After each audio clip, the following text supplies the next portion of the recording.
नमस्कार, आदाब, सत श्री अकाल। कोई भटक गया है, कोई लटक गया है, कोई सटक गया है। चुनावी निवाला कई नेताओं के गले में अटक गया है। आखिरी दौर के प्रचार में हर कोई कूद पड़ा है, भैया हो या बहना, जीजा हो या साला। And you are watching election ऊलाला। वोटरों को रिझाने, बहलाने और पटाने के मौलिक तरीकों के लिए याद किया जाएगा सन 2014 का चुनाव। 9 राउंड में 9 तरीके से वोटर से प्यार जताऊंगा रे। अरविंद खासा मोदी छिका, राहुल खट्टा मोदी तीखा, डिंका चिका डिंका चिका, डिंका चिका डिंका चिका, ए ए ए ए ए ए ए ए, डिंका चिका डिंका चिका डिंका चिका डिंका चिका, ए ए ए ए ए ए ए ए। 9 राउंड में 9 तरीके से वोटर से प्यार जताऊंगा रे। डिंका चिका डिंका चिका डिंका चिका डिंका चिका, ए ए ए ए ए ए ए ए। 9 राउंड में 9 तरीके से वोटर को मैं पटाऊंगा रे। डिंका चिका डिंका चिका डिंका चिका डिंका चिका, ए ए ए ए ए ए ए। सारा खेल वोटर्स को पटाने का है। वोटर पटेगा तो ताज बचेगा और वोटर हटेगा तो ताज जाएगा और साथ साथ नाक भी जाएगी। नाक बचाने की लड़ाई लड़ रही कांग्रेस ने पूरी ताकत गांधी परिवार की 2 सीटों अमेठी और रायबरेली पे लगा दी। पर्चा भरने के बाद राहुल गांधी ने अमेठी में अपना पहला रोड शो किया और वो भी प्रचार की तारीख खत्म होने के ठीक 1 दिन पहले। ठीक ही तो है, फिल्मों में हीरो भी क्लाइमेक्स से ठीक पहले ही अपनी आखिरी एंट्री मारता है।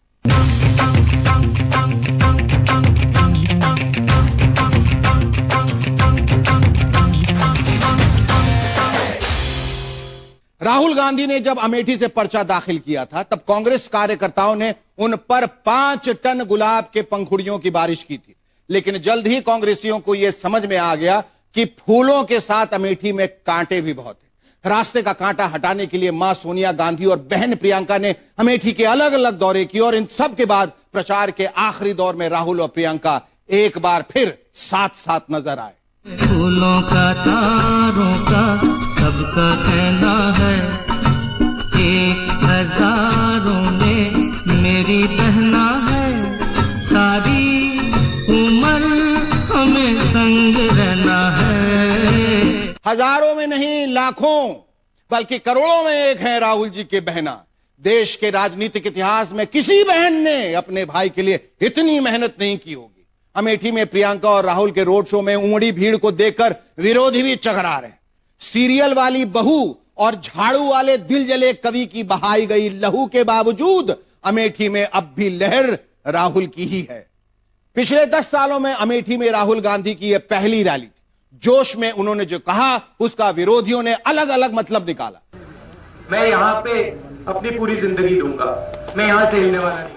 राहुल जी कह रहे थे बाकी भाग जाएंगे, हम अमेठी में रहेंगे भैया।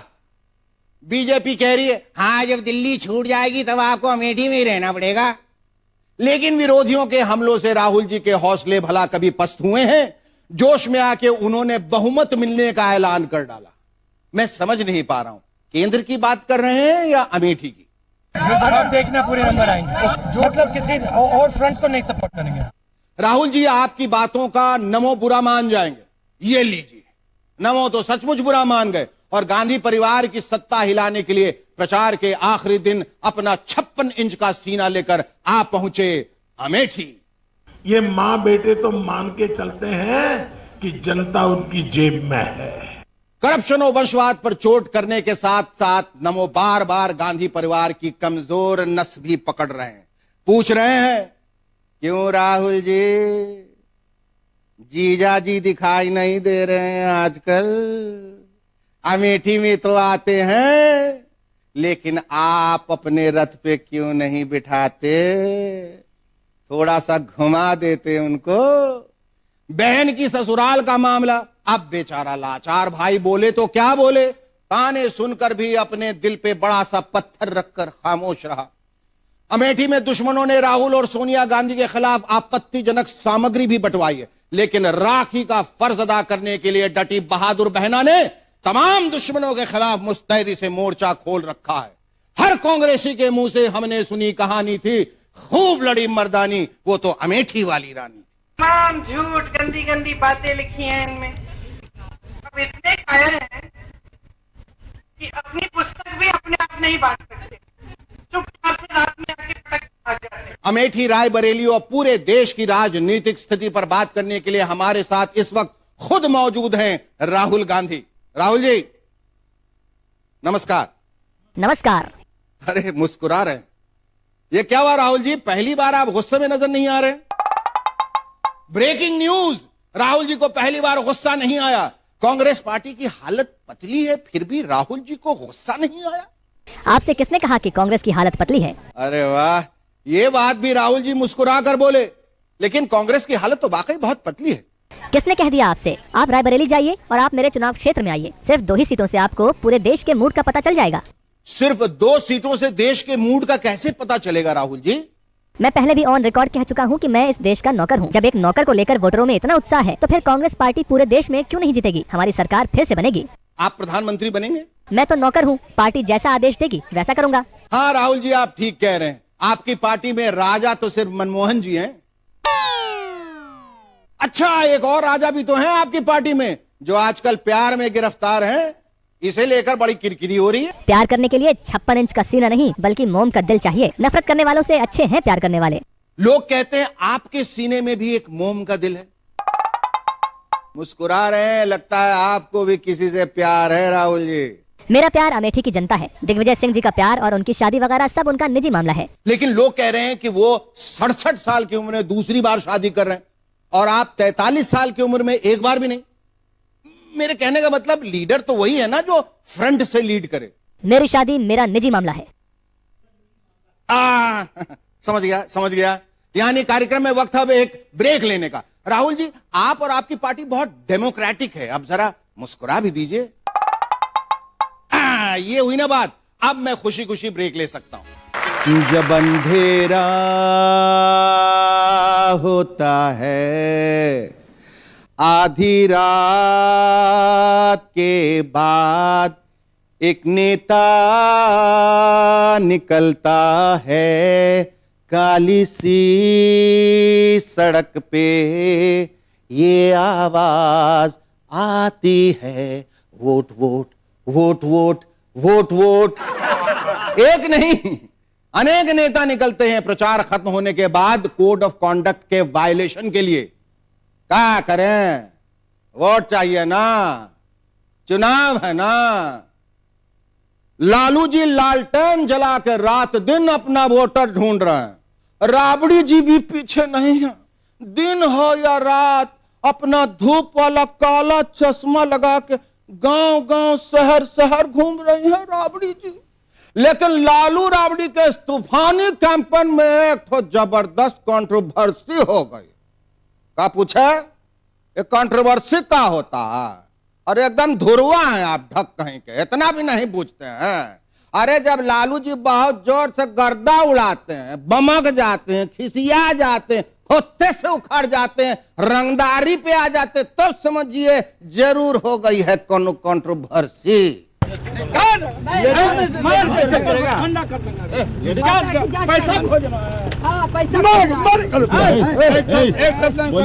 लालू जी बमक काहे जाते हैं? अरे तुम थोथड़ हो का? हमसे काहे पूछते हो? अपनी आंखों से देखो, कान सटा के सुनो, बकलोल कहीं का धुत पोंगड़ा।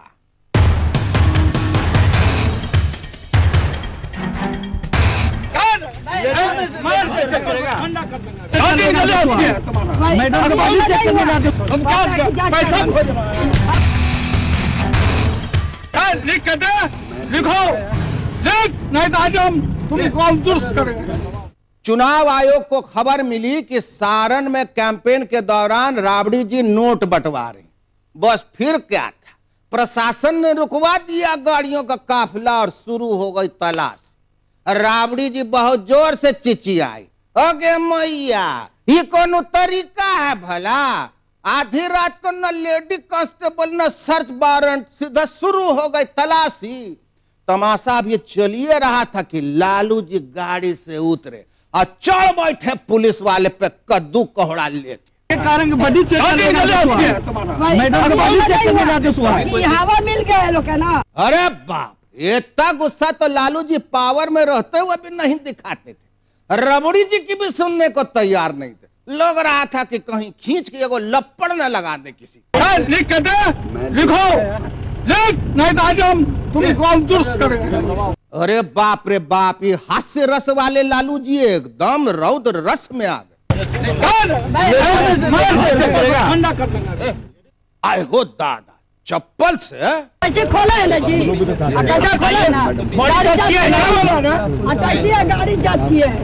अगे मैया, लगता है राबड़ी जी गुस्सा में पुलिसिया का मुंह बकोट लेंगे। कैसे खोला है ना जी, कैसे खोला है ना,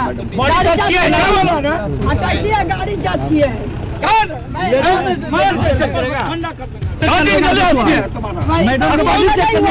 लिख के दे, लिखो, लिख, नहीं तो आज हम तुमको दुरुस्त करेंगे।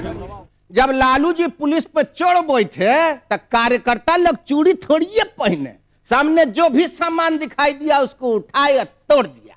कैमरामैन का कमरवा तोड़ दिया, कैमरामैन का मुंहवा फोड़ दिया। लालू जी जिंदाबाद, तड़ाक। राबड़ी देवी की जय, धड़ाम। ई मरा, वो मरा, कै मरा। लालू और रबड़ी ने बाद में दरोगा जी के खिलाफ FIR भी लिखवा दी। हमारी हत्या की कोशिश की गई, नोट किया जाए मिलॉर्ड। क्या समझे मुझ कबड़ा लोग, Mrs and mister Lalu Prasad का तलाशी लेके बच जाओगे? कोनो गुड्डा गुड्डी का खेल है? अरे लालू रबड़ी के आगे पूरी दुनिया फेल है। ये बहुत बड़ा बदतमीजी किया है लोगों ने, और साजिश है। राबड़ी देवी जीत रही है तो काउंटरमांड भी हो जाए, ये सब षड्यंत्र। बहुत साल से शांत थे लालू जी, लेकिन गुस्सा फिर से औंधे मुंह वापस लौट आया। इस क्रोध से अलायंस पार्टनरों को भी डर लग रहा है। यही गुस्सा अगर लालू जी यूपीए की मीटिंग में दिखा दिए तब क्या होगा बाबू? किसी भी तरीके की गलत अल्फाज नहीं इस्तेमाल करने चाहिए। ये तो चुनाव है, ये तो जनता का फैसला है, और इस जनता के फैसले का सम्मान करना चाहिए।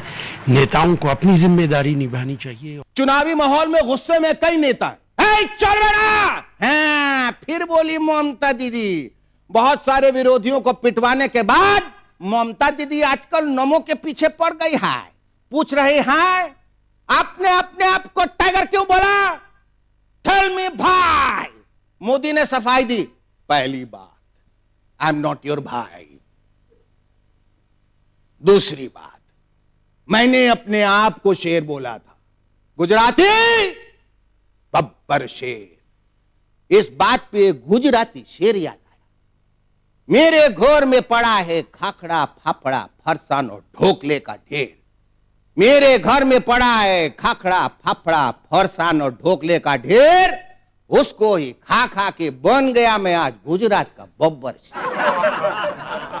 आप कागज का शेर है, बुझलन की कागज का शेर। असली शेर तो जो है हमारा कार्यकर्ता लोग। मोदी जी, आप अपने आप को शेर बोलना बंद करो, नहीं तो हम भी एक ठो बंगाली शेर खोलेगा, मतलब बोलेगा। तुम ही खाओ खाकड़ा फाफड़ा फरसान। और की बोले रे? खोखला दीदी, खोखला ना ढोकला। हाँ वैटा वैटा ढोकला। तुम ही खाओ खाकड़ा फाफड़ा फरसान ढोकला, আমি খাবো মিষ্টি দই সন্দেশ। বেশি কথা বললে আপনাকে পাঠিয়ে দেব বাংলাদেশ। जो दंगा लगाता है, जो आग जलाते हैं, वो कभी जिंदगी में प्राइम मिनिस्टर नहीं बन सकता है। और असली टाइगर सामने आया तो आपका होगा क्या? ममता दीदी कह रही हैं कि मोदी कागज के शेर हैं, लेकिन मोदी जी ने अपने आप को असली बब्बर शेर साबित करने के लिए वोटरों को 56 इंच का सीना दिखाने के साथ साथ इलेक्शन कमीशन को भी अपना सीना दिखा दिया। वाह मोदी जी वाह, सीना इसी का नाम है, सीना इसी का नाम है। चुनावी व्यंजन और फोर्ट के मनोरंजन का सिलसिला यहीं खत्म करना पड़ेगा। आप फेसबुक के माध्यम से भी हम तक पहुंच सकते हैं, आप ट्विटर पर भी हमें फॉलो कर सकते हैं, और आज तक न्यूज चैनल की वेबसाइट www.aajtak.com पर जाकर यह पूरा शो भी देख सकते हैं। कल फिर होगी मुलाकात। देश और दुनिया की खबरों के लिए देखते रहिए आज तक चैनल आला, और चुनावी मनोरंजन के लिए इलेक्शन उलाला।